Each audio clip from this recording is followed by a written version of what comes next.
Bom dia a todos, queridos e queridas companheiros e companheiras de jornada rumo à luz, rumo à ascensão espiritual e planetária. Tudo bem com vocês, meus queridos, minhas queridas?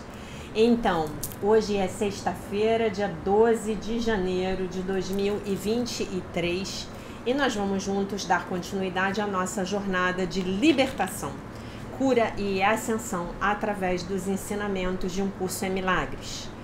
Começamos o nosso vídeo com a lição do dia, lição 12. Eu estou transtornado porque vejo um mundo sem significado. A importância dessa ideia está no fato de que ela contém uma correção para uma das principais distorções perceptivas. Pensas que o que te transtorna é um mundo assustador, ou um mundo triste, ou um mundo violento, ou um mundo insano. Todos esses atributos são dados a ele, ao mundo, por ti, O mundo em si mesmo é sem significado, O mundo em si mesmo, ele é neutro. O mundo em si mesmo, ele é uma tela em branco na qual você vai projetar o seu conteúdo mental, A sua mente é o projetor na tela de cinema.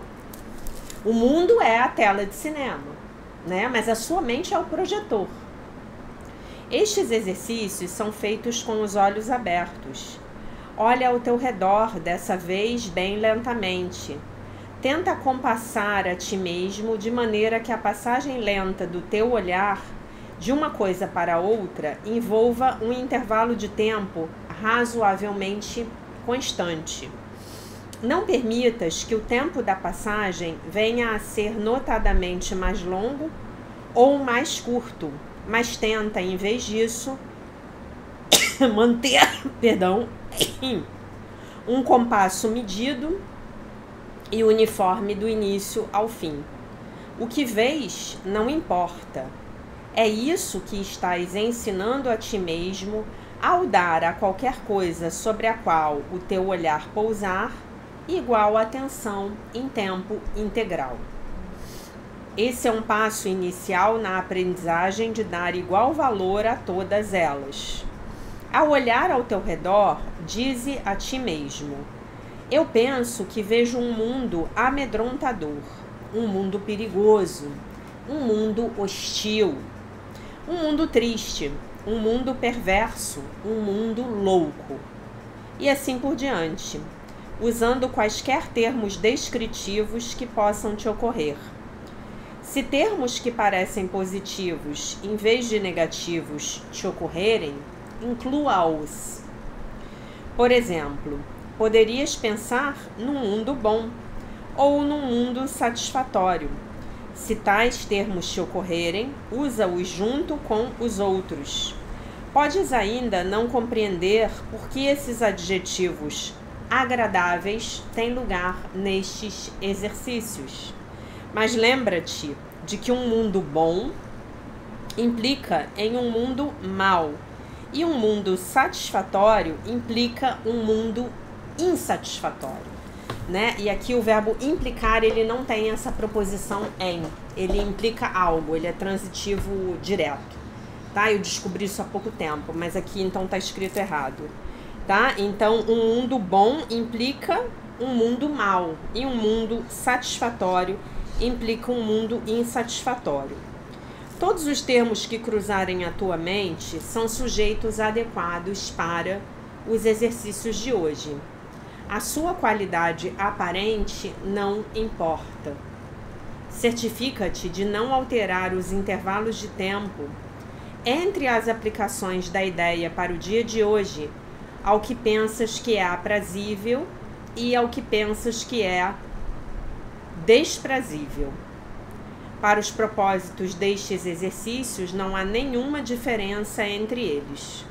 No final do período de prática, acrescenta: mas eu estou transtornado porque vejo um mundo sem significado. Então, a frase é: eu penso que vejo um mundo em guerra, mas eu estou transtornado porque eu vejo um mundo sem significado. Eu penso que vejo um mundo injusto, mas eu estou transtornada porque vejo um mundo sem significado. Aquilo que é sem significado não é nem bom nem mal. Então, porque um mundo sem significado deveria transtornar-te? Se pudesses aceitar o mundo como algo sem significado e deixar a verdade ser escrita sobre ele para ti, isso te faria indescritivelmente feliz. Mas, por ser sem significado, tu és impelido a escrever nele o que querias que ele fosse. É isso que vês nele. É isso o que é sem significado na verdade. Por baixo das tuas palavras está escrito o verbo de Deus. A verdade te transtorna agora, mas quando as tuas palavras tiverem sido apagadas, tu verás as suas, né? Aí ele põe suas com letra maiúscula, porque ele está falando das palavras de Deus, né? Então, a verdade te transtorna agora, mas quando as tuas palavras, quer dizer, as palavras do teu ego, tiverem sido apagadas, tu verás as dele, as de Deus, ok? Esse é o propósito fundamental destes exercícios.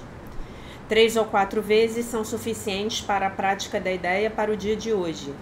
Os períodos de prática também não devem exceder 1 minuto. Podes achar até mesmo longo demais. Termina os exercícios ao experimentar uma sensação de tensão, tá? Então, eu estou transtornado porque vejo um mundo sem significado. Já vamos nos aprofundar nesse exercício. Passamos para a leitura do livro A Workbook Companion, volume 1, comentários sobre o livro de exercícios para estudantes de um curso em milagres, né? O acompanhante do livro de exercícios, do Alan Watson e do Robert Perry. Lição 12, 12 de janeiro. Instruções práticas. Tomar consciência de que você está transtornado porque você instintivamente deixa eu ver como eu vou traduzir aqui. Percebe que o mundo está livre de conteúdo, que o mundo é uma tela em branco. Esse tela em branco aqui eu vou usar a minha liberdade como tradutora, tá? Não é exatamente isso que ele fala, mas para ficar mais claro no português, eu vou dizer que é uma tela em branco. Isso faz com que você tenha medo de que a verdade seja escrita sobre ele, sobre o mundo, que é essa tela em branco. Esse exercício vai ajudar você a aceitar que o mundo é verdadeiramente uma tela em branco, a apagar aquilo que você tiver escrito nele e então ver o que Deus escreveu nele, sobre ele, tá? Que é o que a Seiichi Oye chama de mundo da imagem verdadeira, que é o que o curso em milagres chama de o sonho feliz, tá? A projeção do céu na terceira dimensão é o sonho feliz, tá bom? Então, essa lição é uma lição muito desafiadora, porque ela coloca sobre as nossas costas toda a responsabilidade sobre tudo que nós estamos vendo no mundo, de bom e também de ruim, né? Exercício. 3 ou 4 vezes por 1 minuto ou menos. Pare sempre que você se sentir perturbado. Olhe à sua volta vagarosamente, mudando o seu olhar em intervalos regulares de tempo.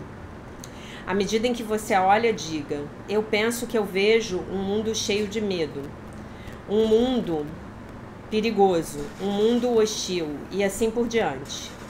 Use usando quaisquer termos descritivos que ocorram a você. Isso inclui também os termos positivos, que implicam a possibilidade do seu oposto. Eu penso que eu vejo um mundo belo, mas eu estou transtornada porque eu vejo um mundo sem significado. Porque se há um mundo belo, então há também um mundo feio, né?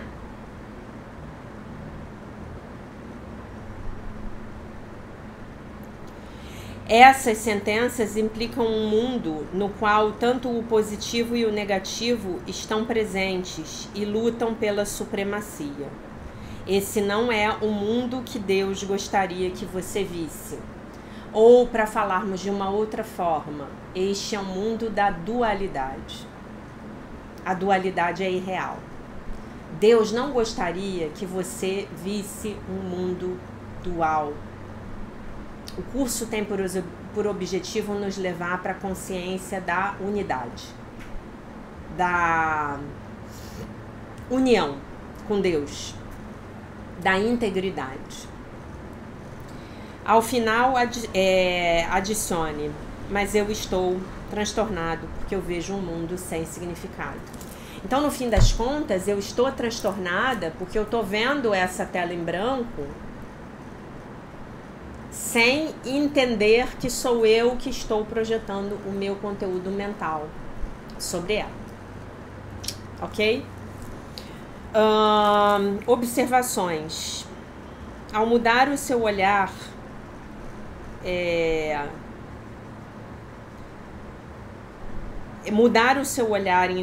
em intervalos regulares reflete a ideia de hoje.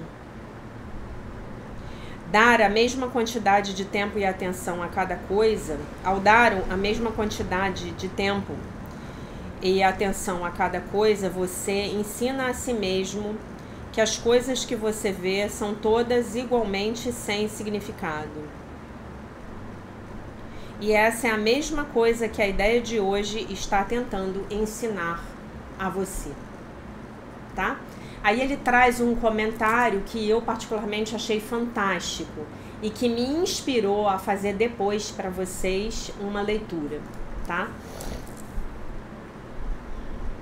O que nos transtorna é uma tela em branco, uma tela sem nenhuma pintura. Nós não podemos resistir e nós temos que pintar o nosso significado sobre essa tela. E quando nós fazemos isso, nós a vemos como assustadora, triste, violenta ou insana. Nós não podemos simplesmente aceitar o mundo como sem significado e permitir que a verdade seja escrita sobre ele. Em vez disso, você é impelido a escrever sobre ele aquilo que você gostaria que ele fosse. Entender a prática dessa lição é bem bacana, né? Nós não podemos permitir que Deus dê ao mundo e a nós mesmos o nosso significado. Nós queremos fazer o nosso próprio significado. E o resultado disso é uma visão de tudo que nos transtorna, tá bom? Então, olha só, o meu ego não pode permitir que Deus dê o significado dele para esse mundo. Ele quer dar o significado dele, ego. E nós passamos o dia inteiro fazendo isso. O dia inteiro, né? Essa ideia que aquilo que eu penso que está me transtornando não é realmente a causa do meu transtorno, veja novamente a lição 5, é uma ideia incrivelmente útil. Ela pode fazer milagres com a nossa experiência. Eu me lembro da primeira vez que eu realmente tive uma compreensão profunda dessa lição.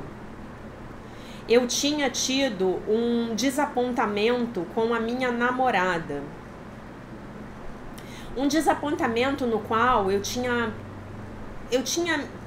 tomado consciência, eu tinha me dado conta de que ela não queria passar tempo comigo tanto quanto eu queria passar tempo com ela, e que ela tinha um interesse em alguém mais. Eu me sentia desprezado, me sentia humilhado, eu me sentia um cidadão de segunda classe. Eu estava zangado com ela por não se dar conta do prêmio que eu era, e por me fazer passar a minha noite de sábado sozinho. Eu estava muito infeliz. Olha só que barato, né? Olha só isso. Gente, esse é o máximo. E essa tem a ver com a ferida da rejeição, tá? Que nós trabalhamos no ano passado na jornada de cura da criança interior, né? Muito bom. Muito bom, muito bom, muito bom. De repente, o pensamento chegou para mim. Eu estou fazendo isso para mim mesmo. Não é ela que está fazendo isso. Eu me lembrei de um pensamento da canção do filme My Fair Lady, na qual Rex Harrison canta: eu era supremamente independente e contente antes de nós nos conhecermos. Seguramente eu posso permanecer, eu posso ser assim novamente, né? Me sentir assim, me sentir dessa forma, né?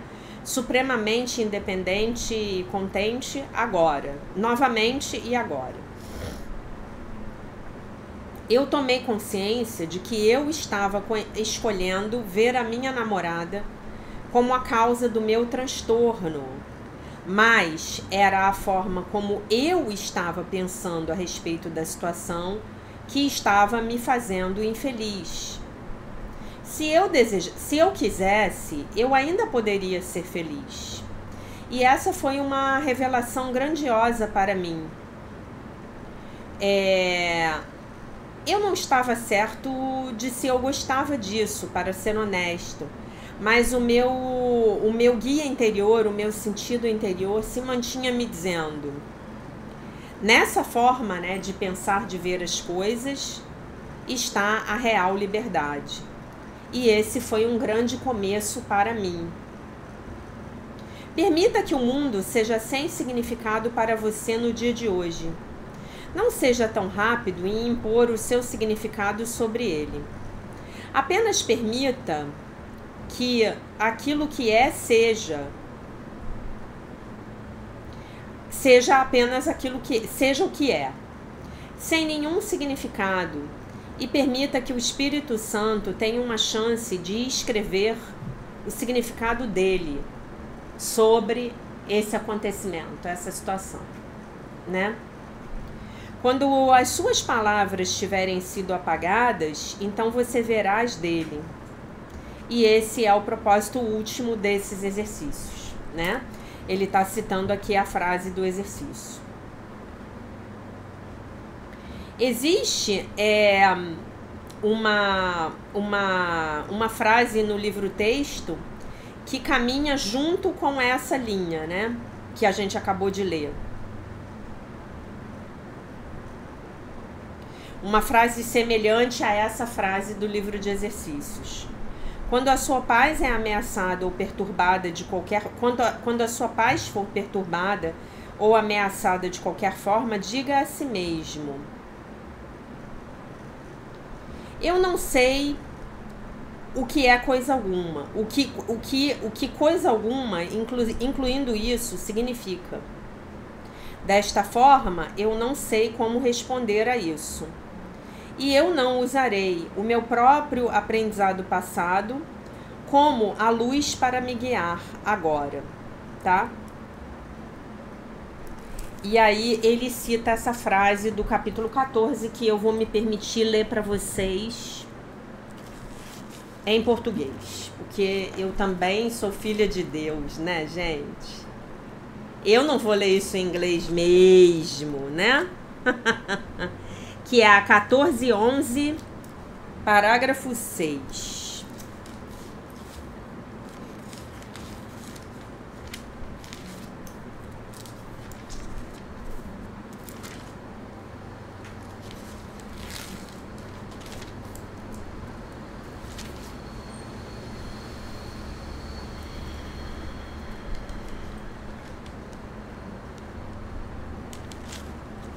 Eu não conheço o significado de coisa alguma, inclusive disso, e portanto eu não sei como responder a isso.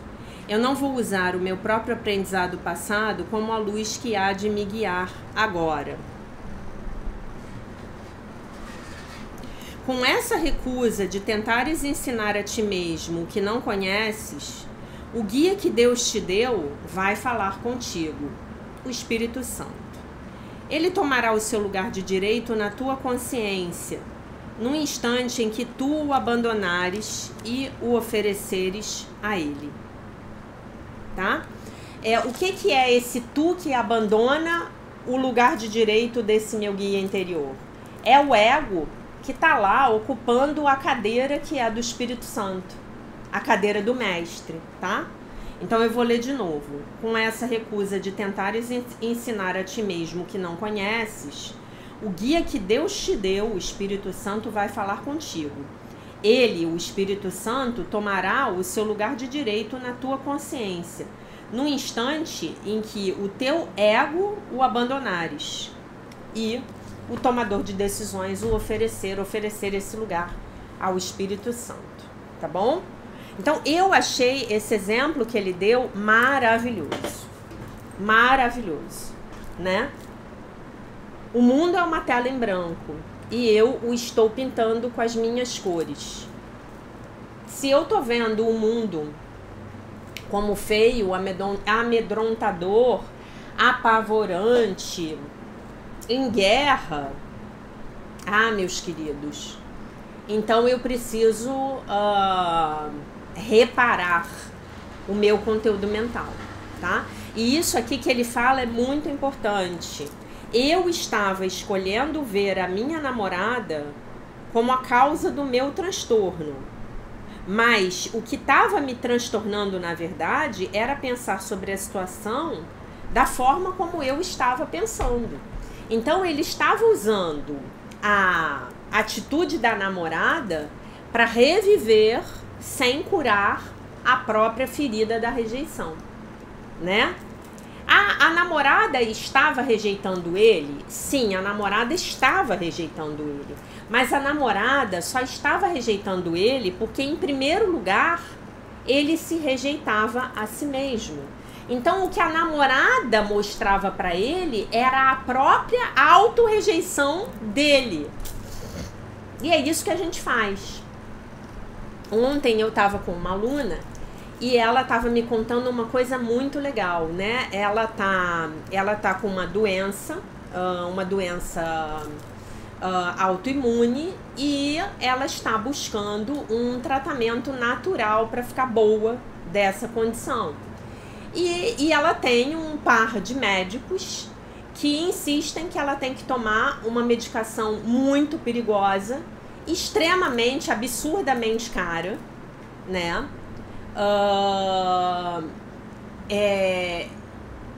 E cheia de efeitos colaterais para ela ficar boa. E ela está se tratando com o doutor Divino Espírito Santo, né? Então, ela estava num embate até 3 semanas atrás, tinha sido a última vez que a gente tinha conversado. Ela estava num embate com os médicos, porque os médicos estavam sendo muito duros com ela, de que ela precisava tomar essa medicação sob a pena de morrer, se não o fizesse. E ela, então, conversou lá com o Espírito Santo e recebeu a orientação de não tomar a medicação. E aí ela me reportou, que acho que foi essa semana, se eu estou bem lembrada, ela me reportou que eles mandaram mensagens para ela, conversaram com ela e perguntaram para ela: você está tomando a medicação? a que ela pode tomar sem a intervenção deles, porque ainda tem uma outra que tem que ter a intervenção deles, que é essa Quaresma. E ela falou, não, eu não tô tomando não, porque eu decidi que eu quero ser mais gentil com o meu corpo e eu tô fazendo outras coisas. E aí eles perguntaram, e você tá melhorando? Ela falou, sim, eu estou melhorando. E aí o que ela reportou? Ela reportou que não houve ataques por parte deles. E eu falei pra ela, sim, claro, porque você agora... Você está se apropriando das suas próprias escolhas, se apropriando do seu poder pessoal, que foi a primeira chave ascensional que a gente leu na primeira semana da nossa jornada de libertação, cura e ascensão, né? E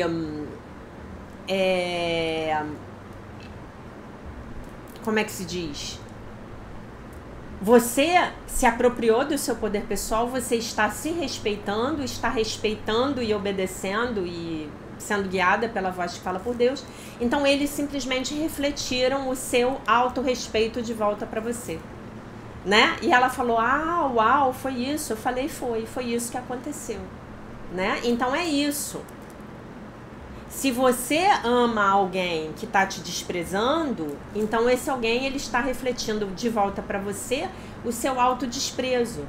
Se você ama alguém que te trai a sua confiança, mente para você, essa pessoa está refletindo para você a forma como você se trai. E talvez, a gente falou disso ano passado na jornada de cura da criança interior. Talvez a sua maior traição seja se manter ao lado dessa pessoa que já não tem mais nada a ver com você. Talvez essa seja a sua grande autotraição, tá? E sobre isso eu vou ler um texto do Terapia do Coração Aberto, do Bob Mandel, do Renascimento, que obviamente é formado na escola de um curso em milagres, para que nós possamos nos lembrar que isso que ele falou da namorada é uma das chaves da autoestima, né? Eu começar a ver o mundo como essa tela em branco na qual eu estou projetando a minha mente, as minhas feridas emocionais, toda a rejeição da minha infância, todo o abandono, as humilhações, as traições e as injustiças. Então isso é uma chave para eu alcançar a autoestima. Né? Ou melhor, esse é um caminho para eu alcançar a autoestima, que é a minha segunda chave ascensional, né? Então, se eu quero alcançar uma mente de quinta dimensão, se eu quero chegar nessa possibilidade, então, meus queridos, minhas queridas, eu vou ter que entender que a maneira como os outros me tratam, parafraseando o mestre Gasparetto, reflete a maneira como eu me trato. Ele tem um livrinho maravilhoso chamado O Mundo Te Trata Como Você Se Trata, que é essa lição, né? Então você vai precisar aprender que você está transtornado com o próprio conteúdo mental que você está projetando no mundo. Por isso que você está transtornado, né? Essas coisas horrorosas que acontecem na sua vida, elas estão sendo causadas pelo seu conteúdo inconsciente não curado, não resolvido. Tá bom? Então vamos lá. Essa história aqui é muito legal. É muito legal.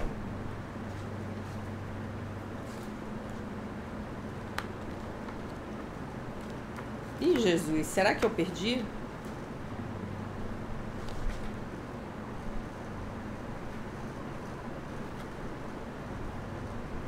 Só um minuto que eu vou ter que achar. Então, eu vou ler esse texto para vocês, que é um barato. E, inclusive, eu acho que vocês vão se divertir muito, porque é muito engraçado.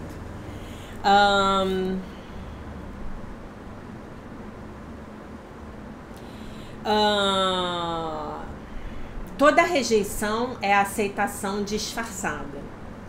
A maioria das pessoas nunca ultrapassa a sua cota de rejeição, porque vive com tal medo e tal desespero que raramente se arrisca a pedir o que quer.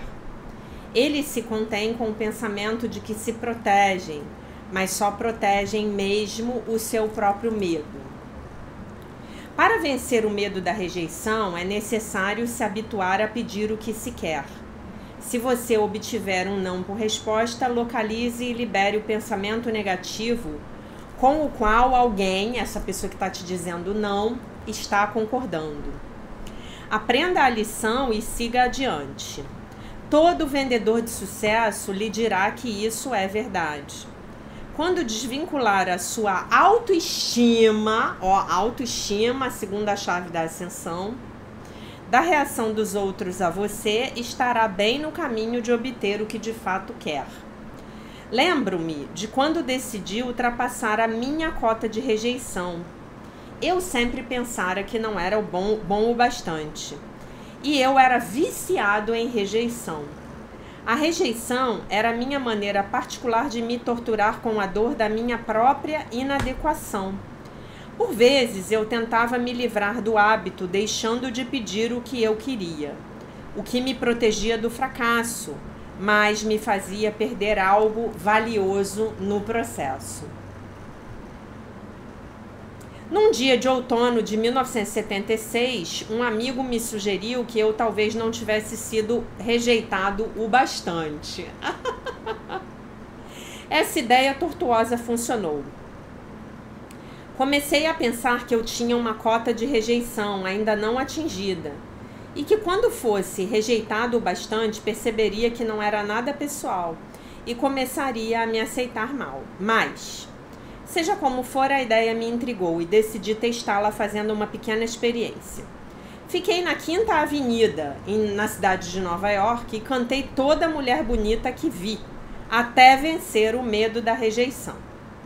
Eu me lembro da primeira tentativa. Uma bela loura se aproximava, uma verdadeira Farrah Fawcett, aquela das Panteras, né? Quem é mais velho aí vai lembrar da Farrah Fawcett. O meu corpo tremia como uma geleia, mas eu pensei, que diabo, você tem que começar em algum momento. E então me pus na frente dela, fazendo-a parar. Desculpe-me, senhorita, eu disse com a voz fraca. Olhamos um para o outro e eu pude ver todos os pensamentos estranhos passando pela sua cabeça. Eu juro que eu pude me ver literalmente nos seus olhos. Você tem um compromisso esta noite? Ela sorriu uma vez e voltou a sorrir. Então pigarreou com superioridade e passou por mim como se eu fosse um móvel no seu caminho. Me senti esmagado, totalmente arrasado. Eu me arrastei até uma vitrine para juntar os meus pedaços. Lágrimas desciam-me pelo rosto. Meu corpo estava quase em convulsão. Que interessante. Uma mulher que eu não conheço me diz não e eu desmonto. Olha ele se experimentando. Isso é um mestre espiritual, tá, gente? Eu já tive a oportunidade de fazer trabalho com ele pessoalmente e ele é tudo isso, tá? Mas eu não iria ser derrotado por uma queda, por maior que fosse a humilhação. Eu estava determinado a me levantar, reunir todas as minhas forças e voltar à luta. Fiquei naquele ringue o dia inteiro e mais 2 dias. Eu devo ter abordado umas 100 mulheres. Só nocautes, imagine só. Algumas delas simplesmente passaram por mim. Outras me deram alguns empurrões, esbarraram em mim e se afastaram. Umas poucas, não muitas. Bem, uma, eu consegui envolver, mas o marido apareceu. De qualquer forma, foi divertido. Que homem corajoso. Gente, esse homem é um Jedi.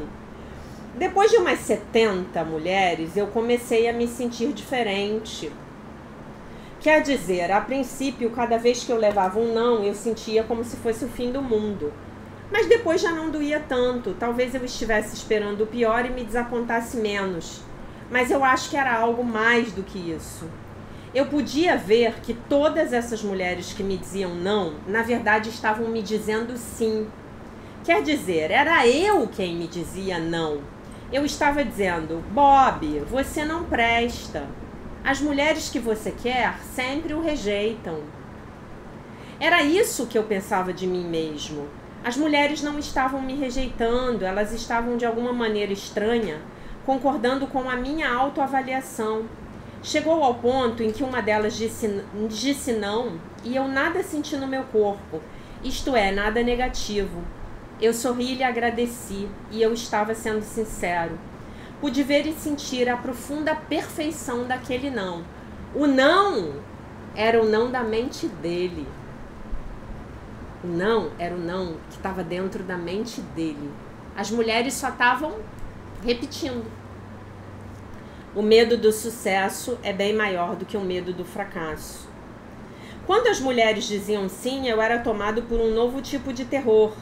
O medo de receber de fato o que eu sempre mantivera fora da minha vida. Aprendi que o medo do fracasso, por mais horrível que seja, é na verdade mais seguro do que o medo do sucesso. Porque o medo do fracasso nos coloca no lugar de onde a gente não quer sair. A nossa zona de conforto. Nas nossas zonas de conforto. Talvez estejamos acostumados ao fracasso, ao sacrifício e ao compromisso. Isso nos é familiar. Sabemos que podemos sobreviver a eles. Mas o sucesso é um território desconhecido e não desbravado. Me lembro da primeira vez que recebi uma grande soma de dinheiro. Alguém me passava o cheque e a minha mão suava, o meu corpo tremia e o meu coração batia, como se eu corresse um perigo mortal. Eu pensava, eu posso mesmo ter isso? Isso levará a alguma punição terrível? Sou bom bastante para ter isso? O que os meus pais vão pensar?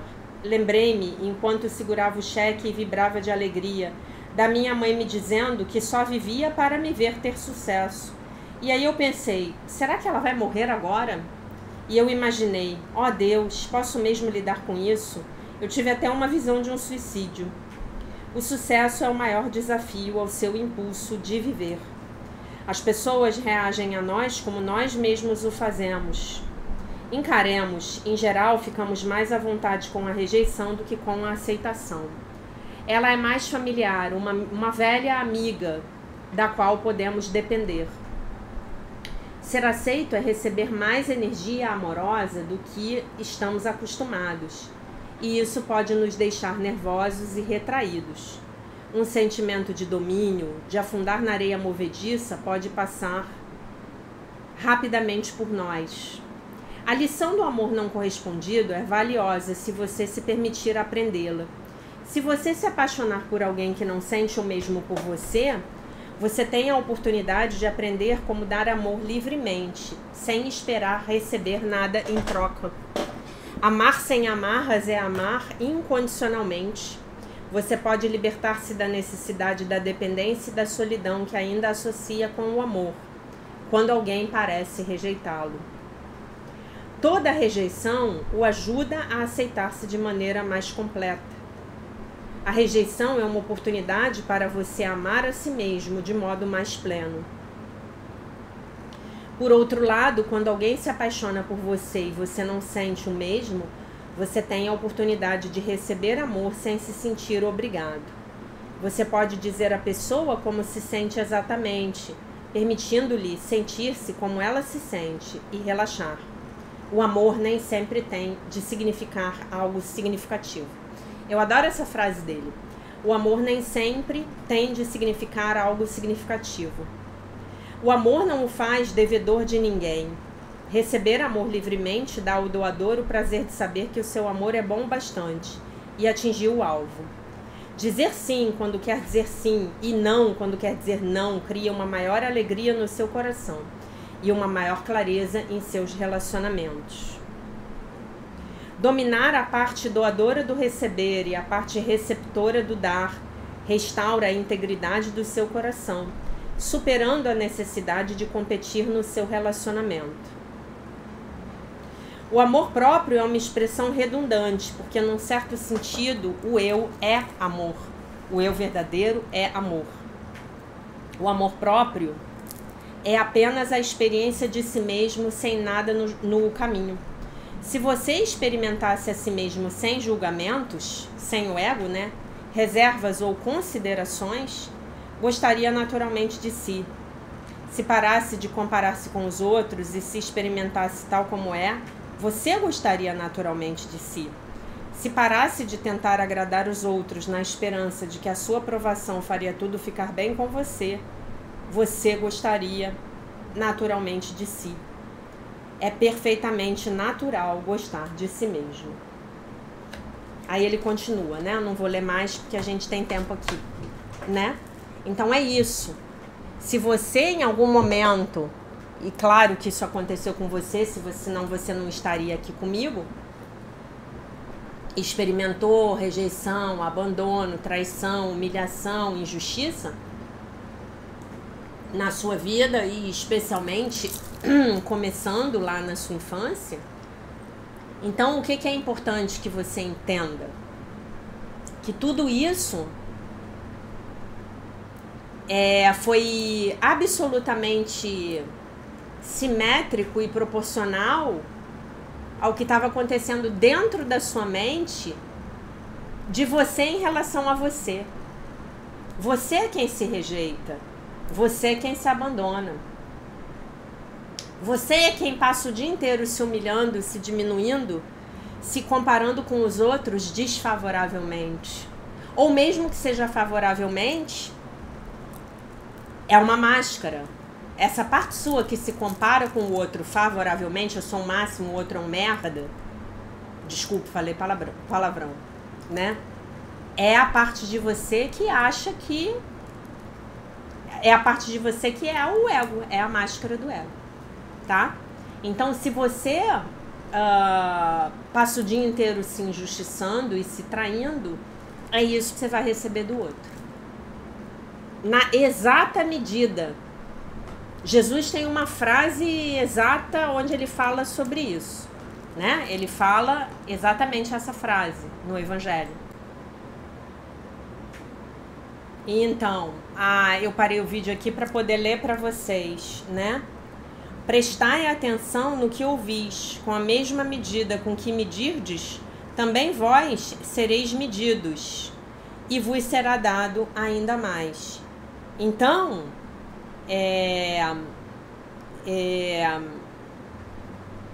naquele tempo,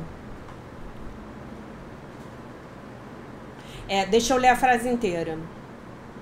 Naquele tempo, Jesus disse à multidão: quem é que traz uma lâmpada para colocá-la debaixo de um caixote ou debaixo de uma cama?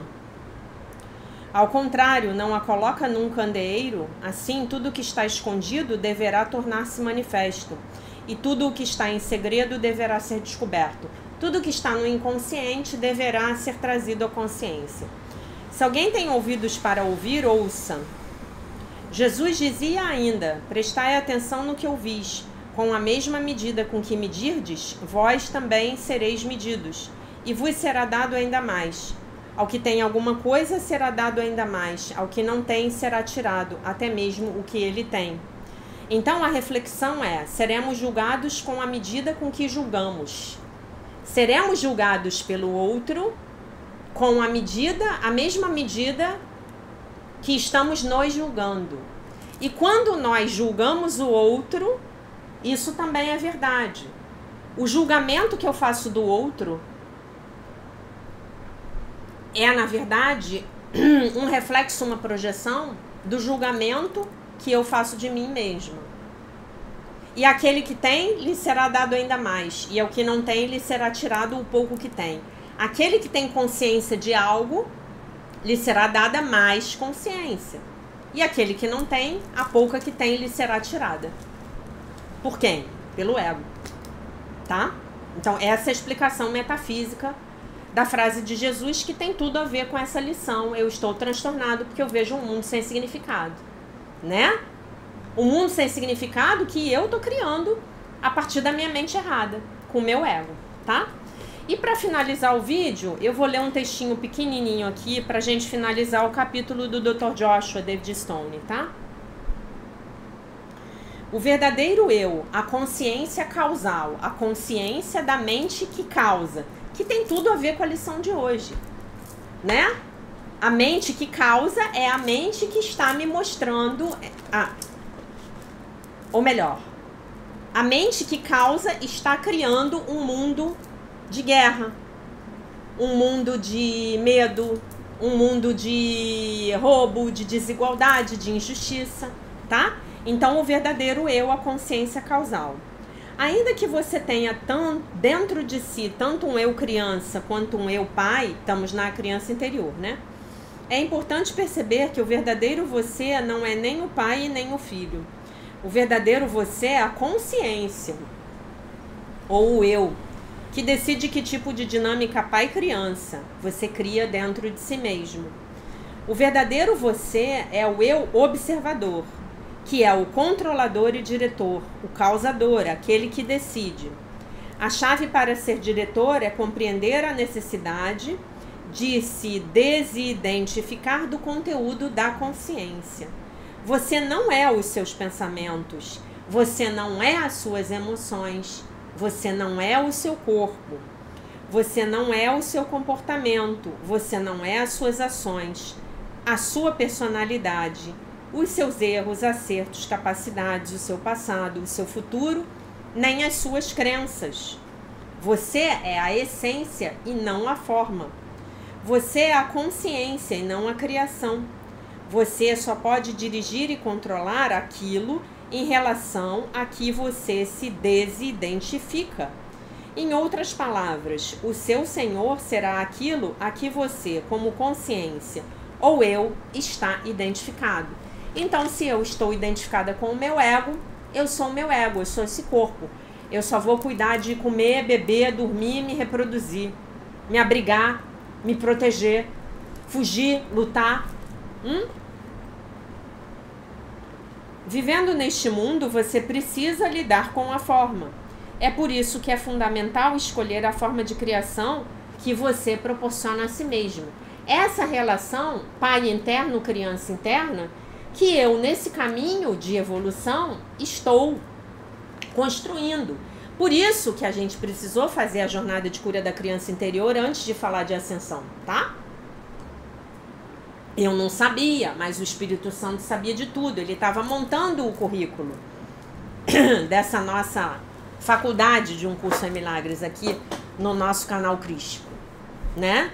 Por isso que eu digo para você, se você estiver aqui e ainda não tiver feito a jornada de cura da criança interior, eu sugiro que minimamente você faça junto com as tarefas da jornada de ascensão, tá? Você pode agora fazer uma visualização na qual todas as coisas que pensava ser, os conteúdos da consciência, são colocadas num grande caldeirão de metal, bem no meio do seu cenário natural. Coloque tudo ali dentro até que esteja vazio de toda a forma mental, emocional e física.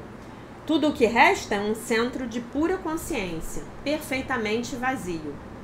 Depois, experimente tirar qualidades, atitudes, sentimentos, crenças, capacidades e não capacidades, testando-as, e depois jogando-as novamente no caldeirão. Treine os processos de identificação e a seguir de desidentificação. Experimente assumir o posto do causador e criador da sua vida, como o faria num papel de teatro, né? Do tomador de decisões. Lembre-se sempre daquilo que é o seu verdadeiro eu e de quem e o que verdadeiramente você é. Você é um observador. Você é um observador. Tanto é o observador que você já teve algumas centenas de egos, corpos, personalidades. Um para cada encarnação. Um para cada encarnação. Tá bom? Um para cada encarnação. Quando a gente morre cheio de apegos, a gente traz esses resquícios das vidas passadas para resolver na vida presente. Então é bom já irmos nos desidentificando. Como é que a gente faz isso? Treinando as lições. E eu sou o causador de tudo. Como dizia um professor meu que eu adoro, sou eu que mando nessa bagaça aqui. E que bagaça é essa? É o mundo que eu tô criando. E é um mundo sem significado que está me deixando transtornada. Né? Então pegue hoje a característica do mundo que mais te incomodar. Né? Para mim é a injustiça. Né? Então eu penso que eu vejo um mundo injusto, mas eu estou transtornada porque eu vejo um mundo sem significado. E por aí vai o seu treino. tá? Eu espero que essa explicação que eu dei hoje tenha ajudado a aprofundar ainda mais a compreensão de vocês a respeito dessa lição maravilhosa, tá bom? Então, basicamente, essa era a mensagem para o dia de hoje. Eu deixo vocês com a paz de nosso Senhor Jesus Cristo, com um beijo imenso, e se Deus quiser, nós nos vemos novamente amanhã.